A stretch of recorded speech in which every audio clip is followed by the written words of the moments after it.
Vamos a comenzar porque ya estamos en contacto con Henry Llanes desde la capital de la República para enfocar un tema que realmente es preocupante, definitivamente la relación Asamblea Nacional con la Asamblea Nacional y el Estado, más bien dicho, con el tema del seguro social, está generando temas preocupantes. Primero le dejo en saludo, Henry, muy buenos días, un gusto podernos comunicar con usted. Buenos días, estimado Clever. Un cordial saludo para usted y para la audiencia. Sí, esas dos noticias que usted menciona son muy importantes para el mundo, ¿no? Y obviamente para los ecuatorianos, esto que va a suceder con las elecciones en Venezuela, en donde vemos de que la oposición tiene las de ganar, porque hay un respaldo mayoritario de los venezolanos y las venezolanas, y ojalá Dios que sea así, para el bienestar de ese pueblo que este gobierno de Maduro ha expulsado a más de 6 millones de venezolanos, de venezolanas de su tierra, ¿no? De su tierra donde nacieron, destruyendo familias, ¿no? Destruyendo su economía, ¿no? Así como también ha hecho ese gobierno de Nicaragua, que algún rato le ha de llegar la hora de que Ortega y su mujer salgan del poder. Entonces, en el caso de Venezuela, una noticia muy importante, ¿no? Hay que estar al tanto, el mundo, como digo, y los latinoamericanos y ecuatorianos, ¿no? Y los venezolanos, que les vaya bien. Y Sobre lo todo, segundo es la noticia de Biden, también es muy importante porque don Biden eh, tiene que ser, tiene que ser coherente con la naturaleza, ¿no? Él ya está en una edad que ya no puede ejercer un mandato público, el gobierno de los Estados Unidos, que tiene una enorme incidencia y responsabilidad frente al mundo, no solamente a los Estados Unidos, tiene que ser una persona lúcida, inteligente, ¿no? Que esté en ese cargo. Así que muy bien hecho por el señor Biden de que haya renunciado y desista de no seguir siendo ya un hombre de la actividad pública, porque está en una edad que ya no puede ejercer al 100% esa función del Estado, ¿no? Del Estado norteamericano. perfecto. En, en el tema del seguro social, ya de lo que nos compete, eh, realmente en estas horas estamos viviendo una acción de Ripley, ¿no? Una cosa ridícula, ¿no? Que llama mucho la atención, porque el presidente de la República aplica un segundo veto a un proyecto de ley cuando eso no le faculta la Constitución y la ley. Entonces aquí ha violado los plazos, los cronogramas, ha violado el debido proceso el presidente de la República por tener allí funcionarios irresponsables que no saben leer el marco jurídico, que no saben leer la Constitución y la ley, porque ellos tenían que, en vez de volverle con otro veto a la Asamblea Nacional, y que la Asamblea Nacional tiene que observar lo hecho por el presidente tenía que haber enviado al registro oficial para su publicación, y no enviarle a la Asamblea Nacional haciendo el ridículo, ¿no? De hacer un doble veto a un proyecto de ley cuando para eso no está facultado. Así que es la principal novedad de las tantas que hay con el Seguro Social, mi querido Cleves. A ver, pero es interesante en este momento porque hay una serie de situaciones al interior de lo que está sucediendo en el Seguro Social. Usted mismo ha sido protagonista, Henry, de haber recogido miles de firmas de respaldo a una propuesta para cambiar justamente la estructura de funcionamiento del Seguro Social, pero evidentemente hay un impulso desde el gobierno, yo diría desde la misma asamblea, en donde como que da la impresión, se niegan a dar un paso para que el seguro social se reestructure y pase a manos de sus dueños, que son los afiliados y los jubilados. Bueno, me quedó Clever y audiencia, prácticamente ha quedado en el vacío esa frase rimbombante de la participación ciudadana, que la incluyó el gobierno de la Revolución Ciudadana en el texto constitucional, ¿no? Pero cuando se han visto contra la espada y la pared, como sucede con este proyecto de ley, los primeros en echar abajo, ya en sus acciones políticas, este concepto de la participación ciudadana han sido los de la Revolución Ciudadana, los del correísmo, ¿no? Mire que nosotros, brevemente le menciono, Clever, que nosotros bajo este concepto que por primera vez lo aplicamos en el Ecuador. Por primera vez los jubilados, un sector de jubilados, porque a mí me gusta hablar claro, nos organizamos para impulsar la reforma de la ley de seguridad social y la ley del banco del YES en dos capítulos, ¿no? Por un lado, cambiar la gobernanza para que los afiliados y jubilados tengan una mayor representación en el consejo directivo del YES. Ya, y el segundo capítulo de la propuesta de reforma fue para definir las líneas de acción por donde el Estado debe pagar esa enorme deuda que tiene con el Seguro Social. Entonces, en el primer caso, de acuerdo a lo que establece la Constitución, una vez que cumplimos los derechos políticos, ¿no?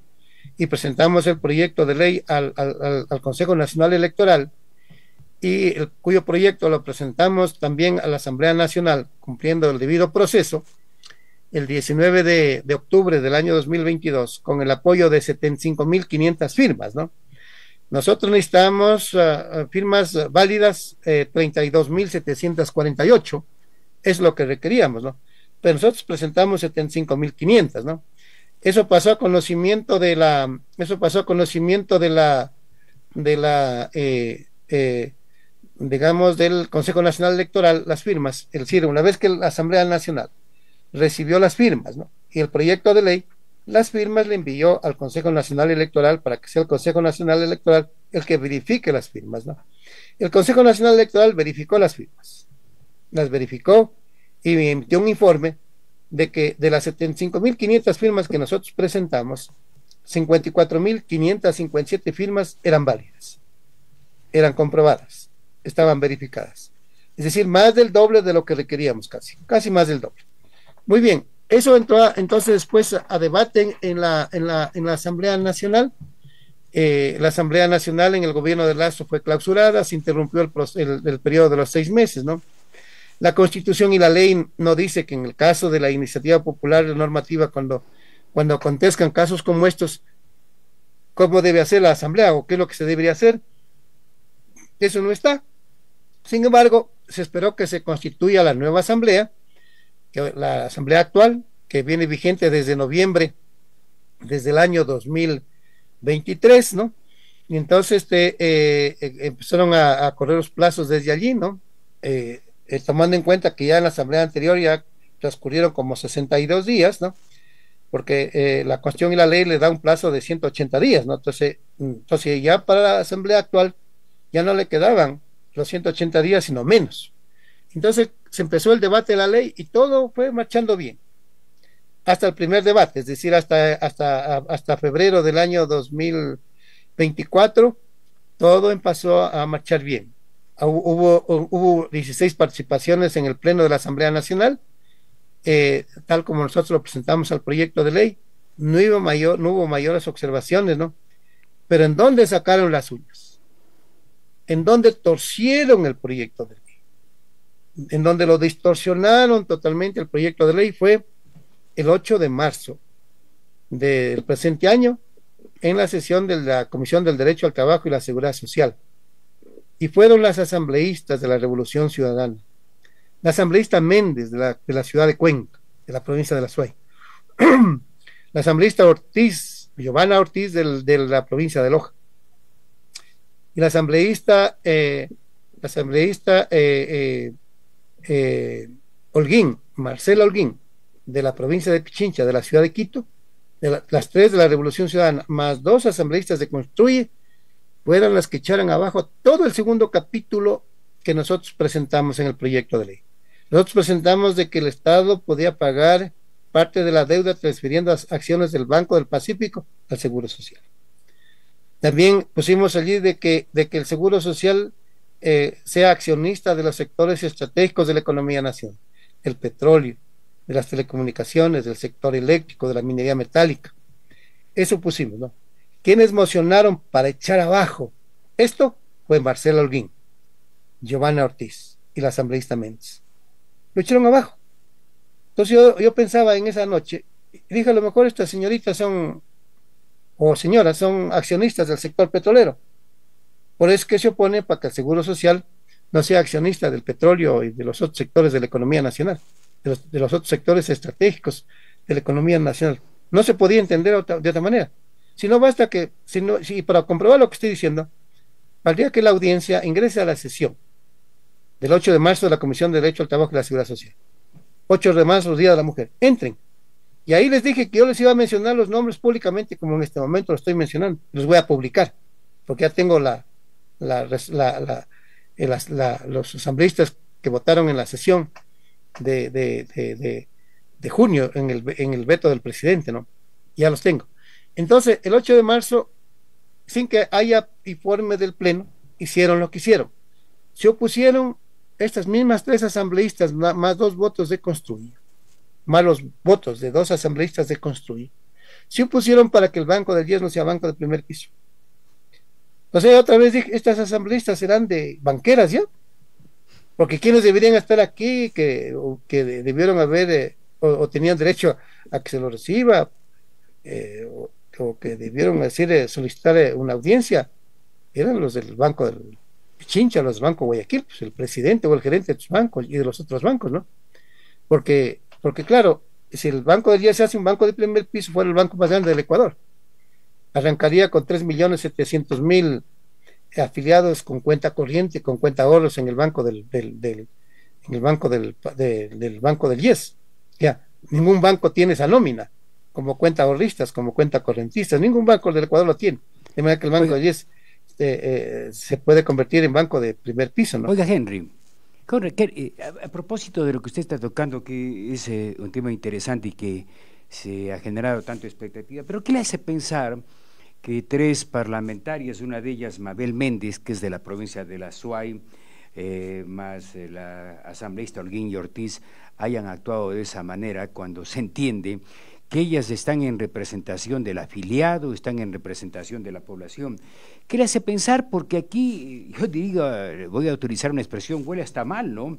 Cuando el Seguro Social está en una situación tan crítica, el Estado le está debiendo mucho dinero, y la verdad es que daría la impresión, digo yo en primera instancia, que hasta se está solapando y protegiendo la corrupción que se ha dado en los últimos años en el Seguro Social. ¿Qué piensa usted, Henry? Así es. Y pero por eso es que le decía, mi querido Clever, cuando estas asambleístas, porque Giovanna Ortiz, porque hay que decir con nombre y apellidos, de Loja, Mabel Méndez de Cuenca, Suay, y Marcela Holguín de Quito, Pichincha, ellas se opusieron, más 2 asambleístas de Construye. Ya. La asambleísta Polanco de Construye y la asambleísta Pasquel de Construye, Teresa Pasquel. Ellas les apoyaron. Esos asambleístas pues, apoyaron a la moción de los asambleístas de la Revolución Ciudadana. Entonces, cuando digo se oponen a que el Seguro Social sea accionista del petróleo, porque la propuesta nuestra reformar la ley de seguridad social para eso y también la ley de hidrocarburos para eso, ¿no? Porque trabajé 22 años en el sector petrolero. Entonces no hay mejor cosa. Y yo les dije en el pleno, me querido Clever, pues yo tuve 3 intervenciones en el pleno. Y yo les dije en el pleno, señores asambleístas, si nosotros unimos al Seguro Social con el petróleo, le cambiamos el futuro del Ecuador. Eso, palabras textuales, le cambiamos el futuro del Ecuador. Oiga, pero qué rabia que me daba, qué indignación, qué coraje, y me da coraje cada vez que me acuerdo de esta cosa. Estas asambleístas se opusieron ahí en la Comisión del Derecho al Trabajo, echaron abajo el proyecto de ley. Por eso que yo decía, Clever, ¿serán accionistas de empresas petroleras? ¿Serán accionistas de bancos privados para que se opongan? A lo mejor lo son. Dije yo, a lo mejor lo son, pero es que se pusieron. Por eso es que tumbaron el proyecto de ley. No existe otra justificación. A lo mejor lo son. Porque ahora los de la Revolución Ciudadana tienen mucha plata, ¿no? Y entonces, de lo que yo los conocí, cuando yo era agente petrolero, yo los conocí, pues, ¿no? Muchos andaban con la suela rota, ¿no? Ahora andan en grandes vehículos, alta gama, viajan por el exterior, son personas con mucho dinero. ¿Usted no cree también de pronto, Henry, que hay presión del sector financiero de la banca? Porque bien dice usted, si el BIES se convierte en banco ya no de segundo piso, sino de primer piso, el asunto se les puede complicar al resto de bancos privados que evidentemente también abusan de sus actitudes y su manejo en el sistema financiero. Claro, mire, yo tenía y tengo, porque voy a insistir en el proyecto, me creo, yo no me voy a quedar así, yo no me voy a quedar así, voy a insistir, yo voy a insistir para la agenda político-electoral del año 2025, ya estoy haciendo las gestiones, ¿no? Mire, nosotros pensábamos aquí con unos amigos, ¿no? Si le convertimos al Banco del IES en banca de primer piso, el Banco del IES se convierte en el motor del desarrollo del Ecuador, porque además, digamos, con el banco siendo banca comercial y banca de inversión, ambas cosas, pues, ¿no? Ambas cosas, ¿no? Ya, banca de inversión y banca comercial. El banco se podría convertir en un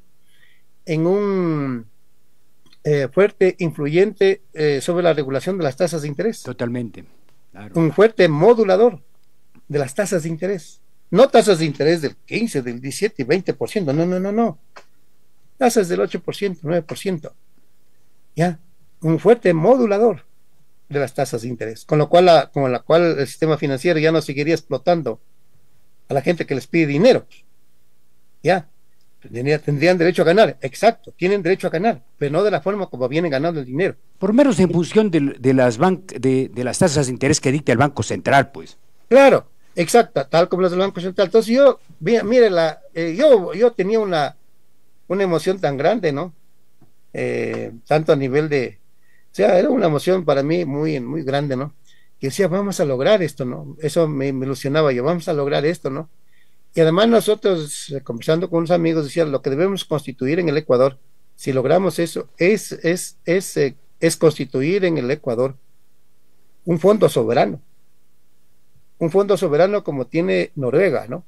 Con los recursos del petróleo y los recursos del seguro social, para que en verdad este fondo soberano, tanto el gobierno central como gobiernos seccionales, por ejemplo, acudan a sus créditos, ¿no? Antes de acudir al Banco Mundial, ¿no?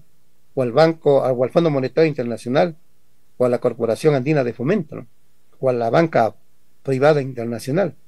Antes de que acudan allá, que acudan al Fondo Soberano, ¿no? Constituido con recursos del Seguro Social y del petróleo, ¿no?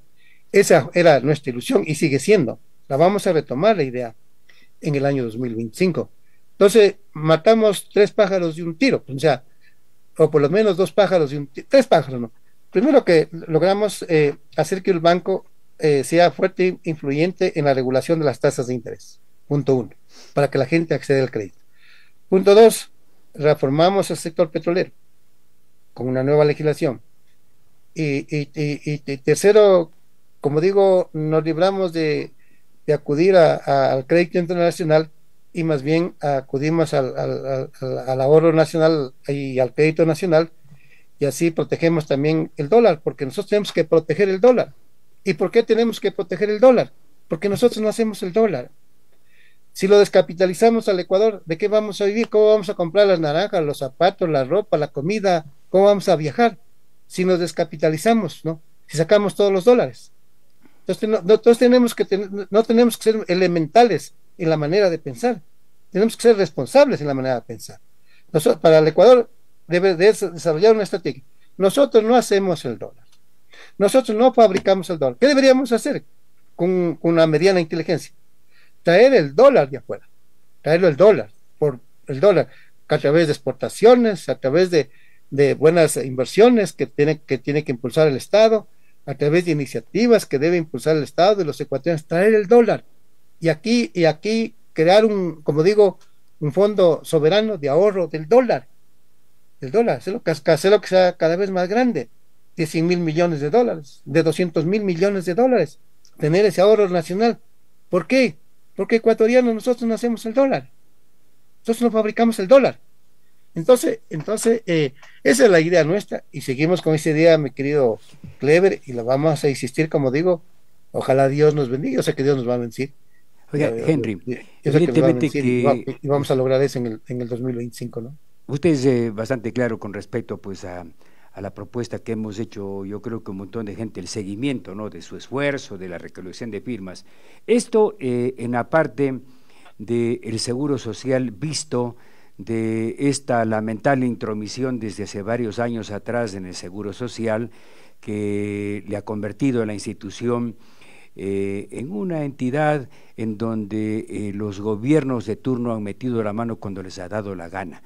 Internamente, vamos con esta parte que también nos preocupa mucho, y con usted ya son varias veces que hemos conversado, incluso desde este medio comenzamos a desarrollar un seguimiento a la señora Rosa Argudo, que se ha convertido ahora ya en un famoso personaje a nivel nacional, precisamente por el daño que le ha hecho a la entidad. El día jueves pasado en la Asamblea Nacional se debatió este tema, ¿no? Se debatió este tema, el asunto, el seguimiento, los abusos, que usted ya ha comentado en varias ocasiones. Y la verdad es que ese tema es muy importante igualmente, Henry, que se analice, porque los entretelones, ¿no?, de la corrupción interna que hay en el Seguro Social se da cuenta que pasan o se han tejido a nivel de todo el país. ¿Qué piensa usted al respecto y hacia dónde se encamina esta necesidad de sanar el Seguro Social internamente? Solo un minuto, déjeme terminar la idea anterior, porque queda pendiente por otra entrevista, porque tengo otro compromiso a las 8:30. El tema de la gobernanza, de cómo asimismo torcieron el proyecto de ley los de la Revolución Ciudadana, el tema de la gobernanza, y el tema de otro traidor de Cuenca, Gustavo Jara Espinosa, de la Revolución Ciudadana, asambleísta alterno, que nunca hizo seguimiento del trámite del proyecto de ley, que no es vocal principal de la asamblea, que no es asambleísta principal. Y entonces a este individuo lo principalizaron el 10 de junio, y estuvo el 13 de junio. Entonces también, queridas amigas de Cuenca, queridos amigos de Cuenca, de la Azuay, yo tengo muchos amigos en Cuenca y muchas amigas en Cuenca y en Azuay, gente noble, gente buena, gente excelente, gente súper buena. Cuando yo de Cuenca, yo he pasado de lo mejor, me voy a sus comidas, he pasado de lo mejor en Cuenca, me siento bien, me siento en Cuenca como que hubiera nacido en Cuenca. Yo tengo parte de mi familia en Cuenca. Ya, linda ciudad, querida ciudad. Yo soy lojano, pero Cuenca es Cuenca, pues no. Como es Loja, como es Quito. Nosotros en el Ecuador tenemos lindas ciudades, linda gente. Entonces yo le digo a la gente noble de Cuenca, a la gente, a las mujeres y a los hombres de Cuenca y de la Azuay, que vean la sesión del jueves 13 de junio. Comparen la sesión del 10 de junio de la Comisión del Derecho al Trabajo, en donde se resolvió donde la comisión aprobó un dictamen y una moción, que este asambleísta traidor alterno, Gustavo Jara Espinosa, lo principalizaron el 10 y el 13, y este torció el informe de la comisión. Este individuo traidor torció la moción de la comisión y dijo otra cosa en el pleno. Y entonces este individuo acogió el veto del presidente para que sigan siendo 3 miembros y no 5. Entonces debe la gente, en política hay que señalar con nombres y apellidos para castigarlos en las urnas y nunca volver a votar por estos individuos, ¿no? Por estos traidores, ¿no? Le dejo eso ahí para después. Me voy al caso Rosa Argudo. Mire, Clever, ese es un abuso terrible de una mujer y de su familia, amparados en el concepto del sindicalismo. El sindicalismo no surgió para eso. El sindicalismo surgió en el mundo para proteger los derechos de los trabajadores, para evitar su explotación, para evitar el incumplimiento de la ley, para evitar que se violen los derechos. Entonces, el buen sindicalismo en el mundo ha hecho cosas extraordinarias, ¿no? Mire usted que Lech Wałęsa en Polonia fue dirigente sindical y llegó a ser presidente de Polonia, ¿ya? Y así hay testimonios en el mundo de cómo los dirigentes sindicales se la jugaron por sus compañeros, como debe ser. Uno tiene que jugarse por sus compañeros. Y yo, como les decía, cuando yo era dirigente sindical, cuando era yo secretario general del sector petrolero, nosotros, queridas compañeras y queridos compañeros, tenemos que proteger a Petroecuador. Antes era CEP, tenemos que protegerle, cuidarle, para que esta empresa sea eficiente, libre de corrupción. ¿Y por qué razón? Porque yo vivo de la empresa. porque la empresa a mí me paga un sueldo. Ya, con ese sueldo puedo sostener a mi familia, puedo ayudar a mi familia, puedo ayudarme yo en términos personales, puedo realizarme yo y mi familia de manera material, de manera intelectual, de manera social, de manera espiritual. Entonces yo tengo que cuidar a los compañeros y tengo que cuidar la institución. Ese es el deber de un buen sindicato, de un buen dirigente sindical. Pero aquí se ha hecho todo lo contrario. En una institución donde no debería haber sindicatos, en donde no debería regir el Código del Trabajo, donde no debería regir tampoco la ley del sector público, sino una ley especial. ¿Por qué razón? Porque el Seguro Social no es una fábrica de elaborar zapatos, ¿no? O de elaborar bienes y servicios, ¿no? Y de comercializarlos en el mercado para obtener una ganancia, ¿no? Como lo hace la empresa privada, o como lo hace la empresa pública, el petróleo, las telecomunicaciones, la minería metálica. Pero el Seguro Social no es eso. El Seguro Social es un seguro donde no debería existir contrato colectivo, donde no debería regir el Código del Trabajo, donde no debería regir la ley del sector público, sino una ley especial, que eso hay que hacerla en una reforma constitucional. Los afiliados del Seguro Social somos afiliados que aportamos mensualmente para tener las prestaciones de salud, para financiar la atención médica nuestra, para atender los riesgos del trabajo cuando nos suceda eso en el trabajo, para proteger nuestra jubilación. Para eso aportamos. El Seguro Social no tiene el carácter de empresa pública ni de empresa privada. Pero aquí han hecho todo lo contrario, producto de la irresponsabilidad de ciertos gobiernos, ¿no? Producto de la demagogia de determinados gobiernos. Igual al sindicato, a los trabajadores del Seguro Social, como que los afiliados del Seguro Social fuéramos empleadores, como que los afiliados del Seguro Social fuéramos patronos. No somos empleadores, no somos patronos, somos trabajadores afiliados al Seguro Social. Ese es el carácter, y como tal, así debe tratársenos, como trabajadores afiliados al Seguro Social. ¿Ya? Entonces lo que ha hecho la señora, ojalá tengan los pantalones, ¿no? El gobierno, la asamblea, ojalá tengan los pantalones para hacer la fiscalización que se merece, porque no es justo que se haya cometido tanta corrupción en el sindicato del Seguro Social dirigido por esta señora, que, como yo he dicho en algunas declaraciones, me parece que es el referente de la corrupción. Aquí tienen que hacerle una fiscalización. Entiendo que ya hay una intervención del Ministerio del Trabajo, porque tienen que intervenirle. El sindicalismo, así como ha sido manejado en ciertas entidades, se ha convertido en antros de corrupción. No puede ser, pues, ¿no? Y si hay que ir a una reforma constitucional para depurar el sindicalismo, hay que hacerlo. El sindicalismo debe existir en el sector público, en las empresas que generan bienes y servicios, de la cual soy partidario. En el petróleo, allí debe haber sindicalismo. En la explotación petrolera, en la refinación de petróleo, en el transporte de petróleo, en la comercialización de petróleo, allí debe haber sindicato porque es una empresa que genera bienes y servicios, que tiene ganancias. Ahí sí. Lo mismo en la generación, transmisión, distribución y comercialización de la energía eléctrica. Allí sí debe haber sindicato. Lo mismo lo que es en las telecomunicaciones, allí sí debe haber sindicato, como también debe haber sindicato en las empresas que explotan la minería metálica y en las empresas municipales, ¿no? De agua potable, de obra pública, ya, de recolección de la basura. Allí sí, pues, en esas empresas sí, y en otras empresas públicas que tengan ese carácter, pero no en el Seguro Social, no puede ser. Así que me quedó Clever, ese es un capítulo, como digo, ojalá el gobierno y la Asamblea Nacional tengan los pantalones, ya, y el Ministerio del Trabajo, para hacer una investigación a fondo de cómo se ha manejado el sindicato en el Seguro Social, cómo se han manejado los recursos de los afiliados, y todo acto de corrupción tiene que ser castigado con todo el rigor de la ley, sin ningún miedo, sin ningún temor. Se debe actuar con toda la firmeza que se tiene que actuar.